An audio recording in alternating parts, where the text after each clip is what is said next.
UFOs to ghost and psychic powers, history is riddled with unexplained events. You can turn back now and learn the stuff they don't want you to know.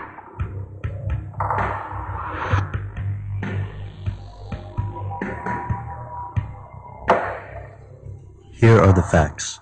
The calendar is one of mankind's earliest inventions and one of its most important. The ability to anticipate the seasons led to the regulation of society and agriculture. Without a calendar, we could not foresee seasonal changes, and we would not have the division of minutes, hours, and days. The calendar is humanity's attempt to measure time itself. Of course, it's not perfect. Throughout history, cultures have created their own calendars, meant to commemorate social events as well as changes in climate. For thousands of years, nations across the world had separate calendars and measures of time. Today, most of the world runs on the Gregorian calendar of 365 days to a year, but other calendars still exist. For example, groups in Guatemala use the Quiche Maya calendar, while the Islamic world uses a lunar calendar and North Korea counts the years from the day of its independence. However, all countries are familiar with the Gregorian calendar and use it when conducting international business. It has drawbacks, but it works well enough to unite the planet. After millennia of struggling through uncertainty, we have finally agreed on the time.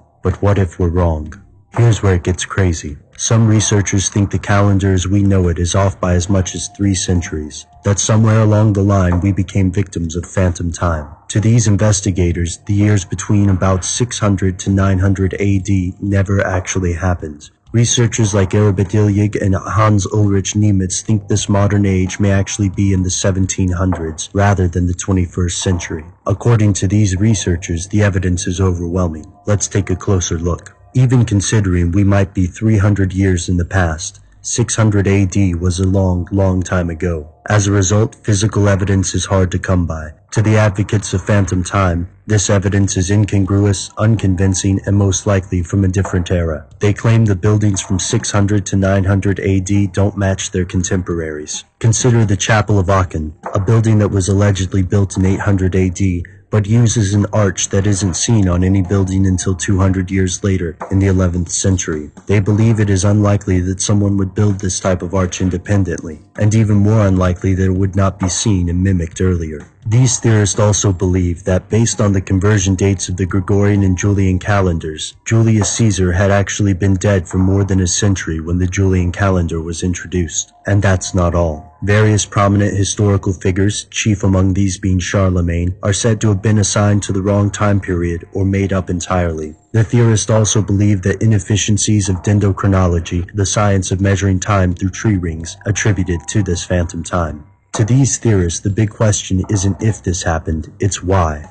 Did Otto II conspire to place his reign in the year 1000, a more auspicious time than the 700s? Is Constantine VII's brutal revision of Byzantine history to blame? Or could it all be an accident? We know the search for a reliable calendar has generated problems before. For example, when Britain adopted the Gregorian calendar in 1752, the discrepancy had grown to 11 days, and citizens across Britain rioted, believing these 11 days were stolen from their lives. But to mainstream scientists, the evidence given by these theorists is circumstantial at best. The phantom time hypothesis lingers on the fringe of accepted historical research despite the protest of its champions. Many phantom time theorists believe that the mainstream world has simply decided to ignore the issue, perhaps because of its unorthodox nature. After all, if our modern calendar is hundreds of years off, it will require a profound revision of history.